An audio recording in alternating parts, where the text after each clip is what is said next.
Assalamualaikum warahmatullahi wabarakatuh. Kami dari kelompok 8 mata kuliah komputer dan masyarakat dalam bidang penelitian.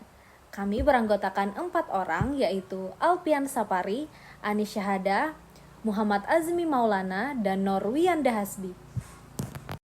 Sejarah awal komputer dari mesin hitung ke era digital.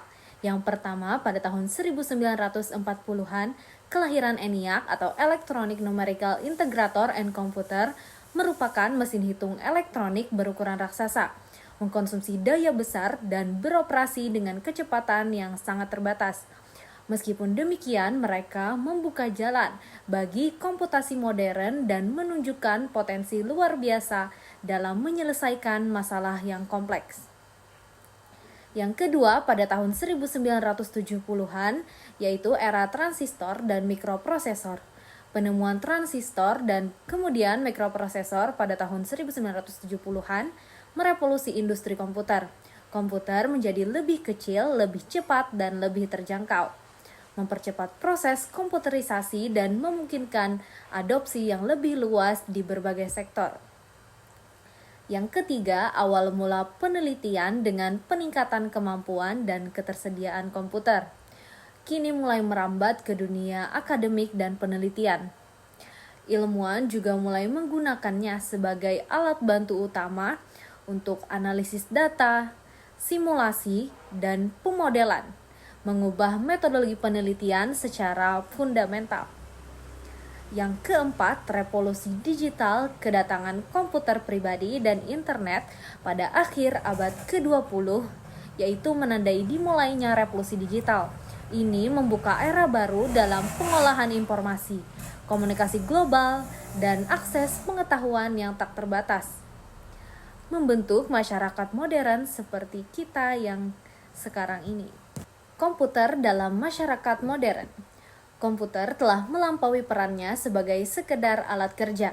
Ia telah menyatu menjadi bagian integral dari kehidupan sehari-hari, dari perangkat genggam hingga infrastruktur global.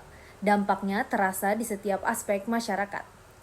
Konektivitas global dan internet dan teknologi komputasi digital telah menghubungkan miliaran orang di seluruh dunia, memungkinkan komunikasi instan dan pertukaran informasi lintas batas. Penggunaan domestik. Di rumah, komputer digunakan untuk hiburan, pendidikan, manajemen keuangan, dan komunikasi pribadi, mengubah cara keluarga berinteraksi dan mengelola kehidupan sehari-hari. Transformasi pendidikan. Di sekolah dan universitas, komputer menjadi alat pembelajaran yang tak tergantikan, memfasilitasi riset, pembelajaran daring, dan akses ke sumber daya pendidikan global. Efisiensi kantor. Di lingkungan kerja, komputer meningkatkan produktivitas, mengotomatisasi tugas-tugas rutin, dan memungkinkan kolaborasi tim yang lebih efektif, bahkan lintas geografis. Layanan publik. Fasilitas umum seperti rumah sakit, bank, dan perpustakaan mengandalkan sistem komputer untuk operasional, manajemen data, dan penyediaan layanan yang tentunya lebih cepat dan efisien kepada masyarakat. Dampak sosialnya pun sangat mendalam, mengubah cara kita belajar, bekerja, dan berinteraksi sosial, menciptakan masyarakat yang semakin terdigitalisasi dan saling terhubung. Peran komputer dalam penelitian ilmiah. Jadi komputer telah menjadi katalisator tak tergantikan dalam penelitian ilmiah, mempercepat proses penemuan dan memungkinkan eksplorasi fenomena yang sebelumnya tak terbayangkan. Ada beberapa nih. Yang pertama, pengolahan data cepat. Jadi komputer mampu mengolah volume data eksperimen yang pasif dan memerlukan simulasi kompleks dalam waktu yang jauh lebih singkat dibandingkan materi manual. Hal ini cukup krusial dalam bidang seperti fisika partikel, yang dimana data dari akselerator raksasa memerlukan analisis yang cukup intens. Yang kedua, studi contohnya seperti komputer super digunakan untuk memudahkan sistem cuaca global, memprediksi perubahan iklim, dan menganalisis data genomik dalam memahami penyakit dalam mensimulasi reaksi fisika di alam semesta. Yang kedua yaitu kecerdasan buatan atau AI dan analisis statistik. Jadi software analisis di data statistik dan teknik AI seperti machine learning membantu para peneliti mengidentifikasikan pola tersembunyi, korelasi, dan wawasan baru dari dataset yang lebih besar.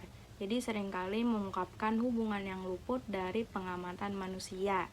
Yang keempat yaitu kolaborasi global. Jadi jaringan komputer dan internet memungkinkan kolaborasi ilmiah lintas batas. Jadi para penelitian dari berbagai belahan dunia dapat berbagi data, sumber daya, komputasi, dan keahlian secara real time, mempercepat kemajuan ilmu pengetahuan secara kolektif. Jadi demikian, komputer ini tidak hanya mempercepat proses penelitian, tetapi juga memperluas cakrawala apa yang mungkin untuk ditemukan dan dipahami oleh manusia. Selanjutnya, contoh nyata komputer dalam penelitian medis. Jadi, bidang medis telah mengalami transformasi revolusioner berkat integrasi teknologi komputasi. Jadi, komputer kini menjadi alat vital dari diagnosis hingga pengembangan pengobatan. Jadi, yang pertama yaitu analisis citra medis. Jadi komputer digunakan untuk memproses menganalisis citra medis resolusi tinggi seperti MRI, CT scan, dan sinar X. Algoritma canggih dan AI membantu dokter mendeteksi anomali, mengidentifikasi tumor, dan memvisualisasikan struktur internal tubuh dengan presisi yang belum pernah ada sebelumnya. Yang kedua yaitu simulasi obat dan molekul. Jadi dengan kompetisi tinggi, para ilmuwan dapat mensimulasikan interaksi antar obat dan molekul biologis pada tingkat atomik. Ini mempercepat proses penemuan obat baru, memprediksi aktivitas, dan mengidentifikasi potensi efek samping sebelum pengujian klinis.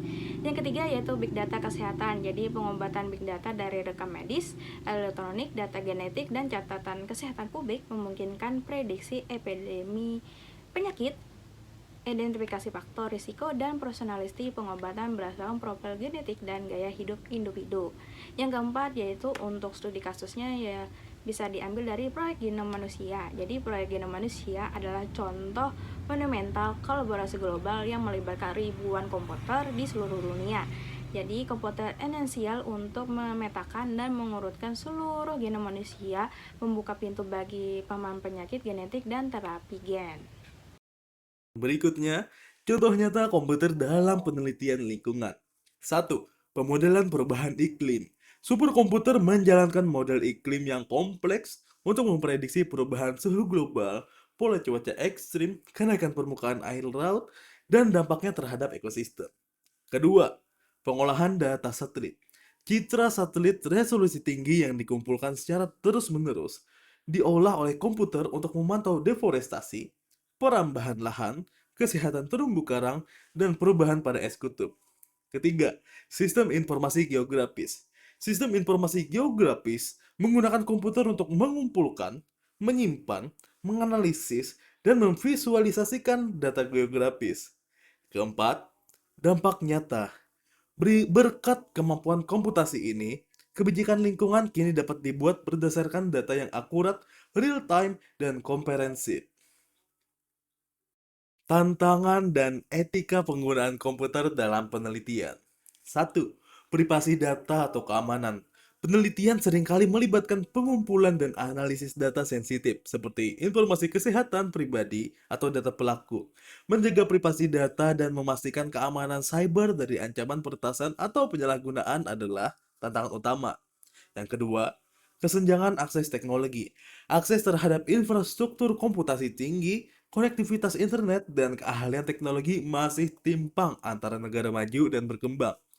Ini dapat memperlebar kesenjangan pengetahuan dan kemampuan penelitian global. Ketiga, ketergantungan berlebihan. Ada risiko ketergantungan yang berlebihan pada output komputasi tanpa pemahaman kritis terhadap metodologi, batasan model, atau potensi bias dalam algoritma. Ini dapat mengurangi kemampuan berpikir kritis dan inovasi mandiri peneliti. Keempat, etika pengumpulan data. Penting untuk memastikan bahwa data dikumpulkan secara etis dengan persetujuan yang diinformasikan, transparansi, dan tanpa eksploitasi. Penggunaan data yang dikumpulkan dari internet atau media sosial juga memerlukan pedoman etika yang ketat. Transformasi masyarakat melalui teknologi komputer. Nah, teknologi komputer telah menjadi kekuatan pendorong di balik perubahan sosial dan ekonomi yang masif dengan membentuk cara masyarakat modern berfungsi. Di antaranya, digitalisasi pendidikan. Komputer dan internet telah menciptakan pembelajaran jarak jauh, akses ke kursus daring, dan sumber daya pendidikan global, mendemokratisasi pengetahuan dan meningkatkan peluang belajar sepanjang hayat. E-government. Nah, layanan publik kini semakin banyak tersedia secara daring, dari pengurusan dokumen hingga pembayaran pajak, yang meningkatkan efisiensi, transparansi, dan aksesibilitas bagi warga negara. Perubahan pola kerja. Komputer memfasilitasi kerja jarak jauh, remote working, kolaborasi digital, lintas zona waktu, dan munculnya ekonomi gig. Nah, ini memberikan fleksibilitas baru, tetapi juga menimbulkan tantangan terkait keseimbangan hidup dan kerja. Dampak sosial ekonomi. Transformasi digital ini menciptakan peluang kerja baru di sektor teknologi, tetapi juga menimbulkan kekhawatiran tentang otomatisasi dan disrupsi pekerjaan tradisional. Masyarakat perlu beradaptasi dan mengembangkan keterampilan digital untuk menghadapi era baru ini. Masa depan komputer dan penelitian di masyarakat. Masa depan komputasi menjanjikan inovasi yang lebih jauh, dengan beberapa teknologi terdepan yang akan membentuk lanskap penelitian dan masyarakat. Di antaranya, kecerdasan buatan AI dan machine learning. AI dan machine learning akan menjadi semakin canggih menjadi asisten penelitian yang mampu menganalisis data dalam skala besar, merumuskan hipotesis, dan bahkan merancang eksperimen. Ini akan mempercepat penemuan di berbagai disiplin ilmu. Komputasi kuantum. Komputasi kuantum memiliki potensi untuk merevolusi kecepatan dan kapasitas, memproseskan data, menyelesaikan masalah yang saat ini dan tidak mungkin dipecahkan oleh komputer klasik, seperti simulasi molekuler kompleks atau kriptografi tingkat lanjut. IoT akan memperluas jaringan komputer ke miliaran perangkat sehari-hari, mengumpulkan data real-time dari lingkungan fisik. Nah, ini akan membuka peluang penelitian baru di bidang smart cities, kesehatan, dan pemantauan lingkungan. Adapun peran masyarakat. Masyarakat memiliki peran krusial dalam mengawal perkembangan teknologi ini. Nah, pentingnya untuk memastikan bahwa inovasi komputasi bersifat inklusif, etis, dan memberikan manfaat maksimal bagi semua, menghindari kesenjangan digital dan dampak negatif. Dengan pendekatan yang bertanggung jawab, masa depan yang didukung komputasi, akan membawa kemajuan yang luar biasa bagi umat manusia. Kesimpulannya adalah, komputer telah berkembang jauh melampaui fungsinya sebagai mesin hitung, sederhana hingga menjadi pilar fundamental yang mengubah cara manusia memahami dunia, memecahkan masalah kompleks, dan mengakselerasi inovasi global melalui pengolahan data canggih serta kolaborasi lintas batas. Dampaknya merasuk ke berbagai dimensi kehidupan, melalui dari digitalisasi pendidikan dan layanan kesehatan, hingga transformasi pola kerja dan interaksi sosial, menjadikannya kekuatan yang membentuk hampir setiap aspek peradaban modern. Namun, di tengah kemajuan pesat ini, tantangan etika, privasi data, dan kesenjangan akses tetap menuntut perhatian serius agar teknologi tidak hanya canggih secara teknis, tetapi juga inklusif dan manusiawi dalam penerapannya. Masa depan yang menjanjikan terbentang di hadapan kita, sebuah masa depan di mana inovasi teknologi komputer terus didorong oleh kebutuhan nyata masyarakat, bukan sekedar teknis semata. Pada akhirnya, komputer bukan sekedar alat bantu, melainkan mitra integral dalam perjalanan manusia menuju pemahaman yang lebih mendalam tentang alam semesta dan kehidupan yang lebih bermakna. Demikian yang dapat kami sampaikan mengenai komputer dan masyarakat dalam bidang penelitian dari kelompok 8. Kami mengucapkan terima kasih sebanyak-banyaknya atas perhatiannya. Akhirul kalam, Assalamualaikum warahmatullahi wabarakatuh. Bye-bye.